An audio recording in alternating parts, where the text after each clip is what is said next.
Good morning, my dear brothers and sisters. Together with all our servants and the community of the Manila Cathedral, we welcome all of you to our Sunday celebration, this 24th Sunday in Ordinary Time. Welcome din po sa mga first-timers po na naririto, sa mga regular na po na naririto, sa lahat po na naririto ngayon, welcome po to the Minor Basilica of the Immaculate Conception, the Manila Cathedral. My dear brothers and sisters, we have four prominent or four main characters that we can at least go back to our gospel today. Namely, the presence of the king, his servant or the debtor who owed him a huge amount. From the Greek term, the original translation could have been talent or talents. Another servant who owed that former servant a much smaller amount or talent. And please do not take away the role of the other servants. Let us reflect on what those other servants did. Let us go back to the story. This king would like to settle accounts among his servants.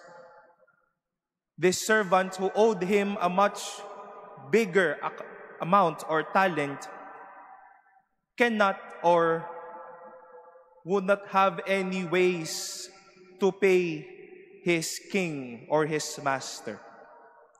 That is why he begged him to forgive him the loan. And as we have heard it, moved with compassion, the king forgave him the loan. But then this servant, after being freed from the loan, contested his fellow servant who owed him a much smaller amount. At narinig po natin, sinakal, marahil sinunggaban, marahil pinagsigaw-sigawan pa niya itong alagad na ito. The role of the other servants came to the picture.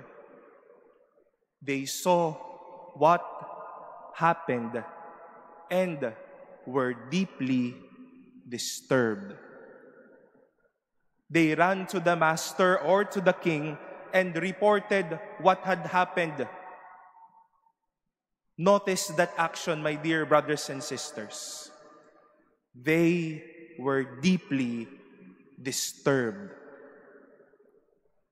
Sila ay labis na nagdamdam sa nakita nilang kalapastanganan, kawalang hustisya, at kawalang patas na ginawa sa kapwa lingkod nila.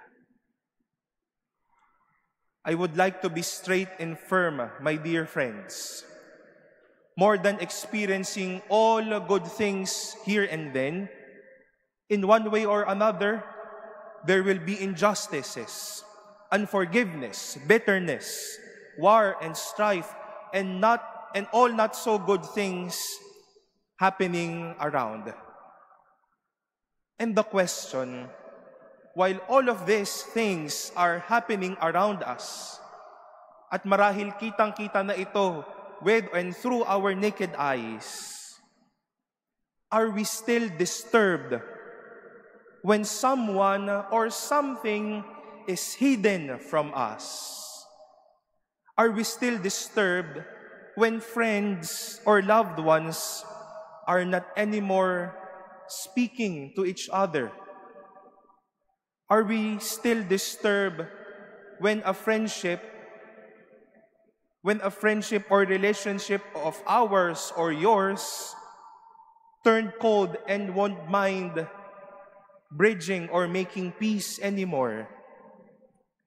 Are there still people disturbed when he or she committed a grave sin against God and or even to God and to all of us, His fellow brothers and sisters? Are we still disturbed kapag may mga gustong tumulak sa atin at may mga nagsasabi, hayaan mo na lang yan, lilipas lang naman din yan, huwag mo nang pansinin yan, pagtiisan mo na lang? This made the story of the king and his servants doubly grave and relevant. The presence of people disturbed by bad incidents and experiences. And what is the opposite of those disturbed? Those who would like to remain or would live numb over matters, over peoples, relations, hearts, and even to love. Ang kalaban ng pagiging may paramdam at buhay sa realidad ng kanyang iniikutan at ang kanyang buhay ay ang pagiging manhid at walang pakialam. Before we ever live with the grace of forgiveness, we have to take away the culture of what I wish to call as numb discipleship. Numbness was not present to the king, whose mercy and understanding was so abundant over that servant. Numbness was not over to those other servants who saw and were disturbed by that injustice. Numbness was all in that servant who choked and rebuked his fellow servant. Kung napakinggan po natin ng malinaw ang ating ikalawang pagbasa, we might all remember the famous song, Pananagutan.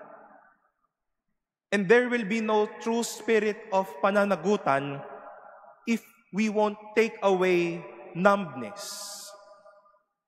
Alanganin ang pananagutan kung may pagkamanhid. And similarly, when Sirach proclaimed the words of our first reading, to live in forgiveness, to be just, to be merciful, to be obedient, is not to live in numbness, in numb discipleship, but in a dynamic, active, and rightly disturbed disposition. Mga kapatid, with all that is happening around us now, from the society to our families, with our friends, and maybe inside of us, this is not the opportune time to be numb. There will be those wicked and stubborn servants or servants who would manipulate people, who would disrespect people, who would hide from people, and people who would like to throw people away and would not mind being kind, loving, and forgiving to people. Sa mga ganitong karanasan na marahil araw-araw po nating nararamdaman at nakikita, hindi kasagutan ang pagiging manhid. Kung magiging manhid lang, baka mas lalo pang lumakas at makapanira ang mga iyan. Kung tunay na gising at hindi manhid, alam ang tunay na pananagutan, nakamamahal ng may katapatan, nakapagpapatawad ng lubusan. It is the most fitting time to be dynamic, active, and rightly disturbed over things and experiences around. If we will remain numb, that servant who choked and reprimanded his fellow servant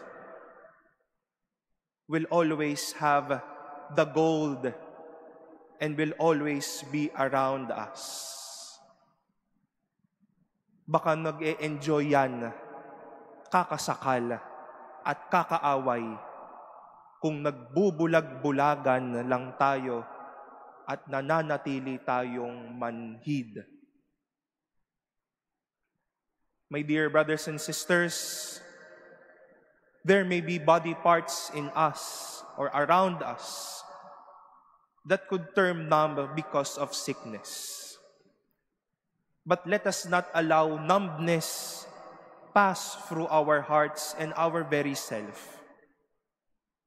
Patay ang pananagutan, ang katwiran at ang katarungan kung mananatili at magiging manhid.